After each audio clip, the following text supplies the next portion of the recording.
열흘 전 인공위성이 촬영한 요르단 무아파크 살티 공군기지입니다.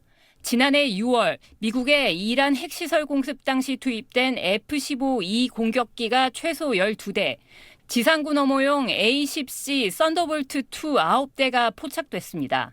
미국이 이란에 대한 지상작전까지 염두에 두고 있는 것으로 추정됩니다. 홍해와 걸프만, 아라비아해 등에는 에이브러햄 링컨 항모전단 등 전함 12척이 이란을 에워싸듯 집결한 상태입니다.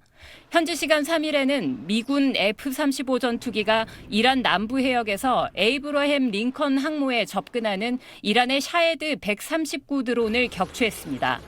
이에 대응하듯 이란도 호르무즈 해협에서 혁명수비대 선박과 드론으로 미국 국적유조선 나포를 위협하며 일촉즉발의 긴장이 고조됐습니다.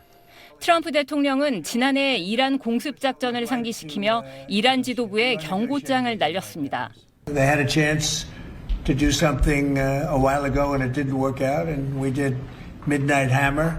I don't think they want that happening again. 양측은 오는 6일 오만에서 미국 위트코프 특사와 이란 아라그치 외무장관이 회담을 열기로 했습니다.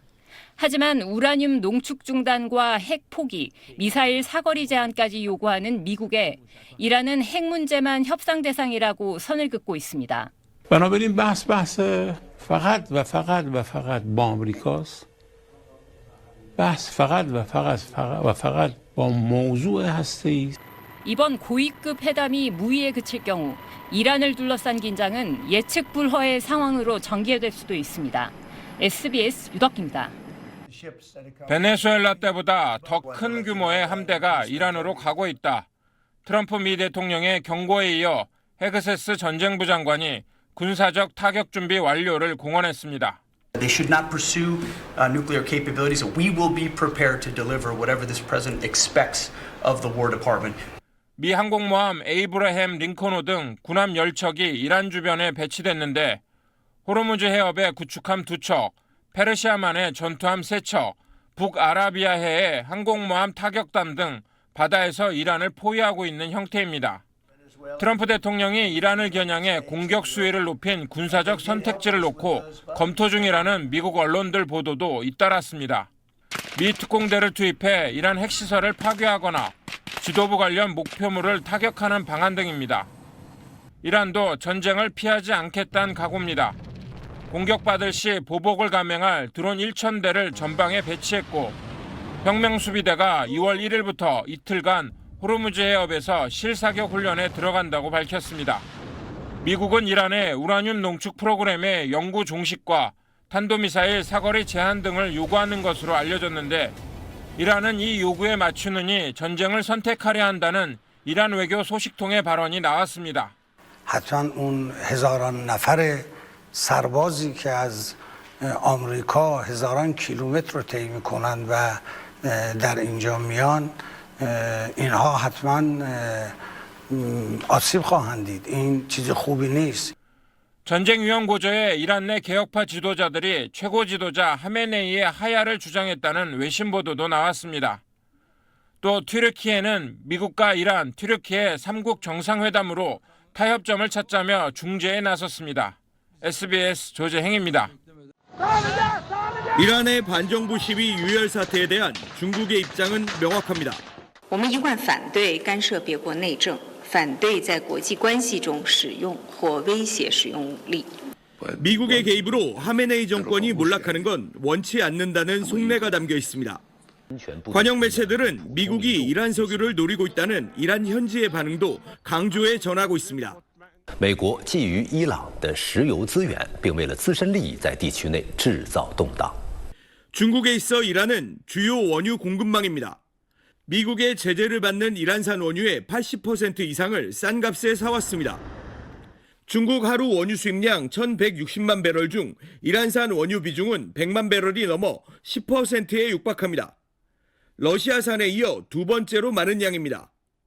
1대1로 사업에서도 이란은 육상 통로의 핵심입니다.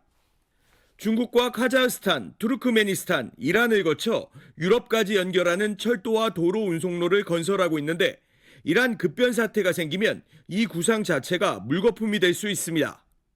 중국과 관계가 돈독한 하메네이 정권은 에너지와 지정학 측면에서 일어선 안 되는 우군인 겁니다.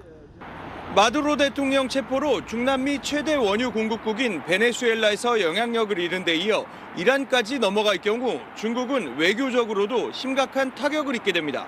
베이징에서 SBS 한상호입니다.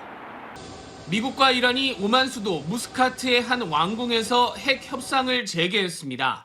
작년 6월 미국이 이란 핵시설을 공격하면서 대화가 중단된 지 8개월 만입니다. 회담은 두 나라 대표가 직접 만나지 않고 오만 외무장관이 양측을 오가면서 뜻을 전하는 간접적인 방식으로 이루어졌습니다. 미국 측에서는 스티브 윗코프 백악관 중동 특사와 트럼프 대통령의 맞사위 제러드 쿠슈너가 대표로 나섰습니다. 또 항공모함 등이 이란 앞바다에 모여있는 상황에서 이 작전을 총괄하는 브래드 쿠퍼 중부 사령관도 참석했습니다. 회담은 아침 10시부터 저녁 6시까지 8시간 동안 이어졌는데 이란 측은 좋은 분위기에서 의견을 나눴다면서 좋은 만남이었다고 평가했습니다. I think it was a good start, a good beginning, and now we have to go back to our capitals and discuss, the question. 미국 측은 별도 공개 발언을 내놓지 않았습니다. 미국은 핵 외에 이란이 미사일을 개발하고 주변 나라들에서 무장 세력을 지원하는 문제까지 모두 묶어서 협상을 원하고 있습니다. 하지만 이란은 협상을 핵에만 국한하고 그것도 중단할 뜻이 없다는 입장을 유지하고 있습니다. 미국 정부는 회담 직후 이란 석유를 불법 거래한 혐의로 단체 15곳을 추가 제재하면서 압박을 높였습니다. 양국은 다음 회담을 하기로 합의를 했지만 정확한 시기와 장소는 나중에 발표될 예정입니다. 뉴욕에서 SBS 김범주입니다.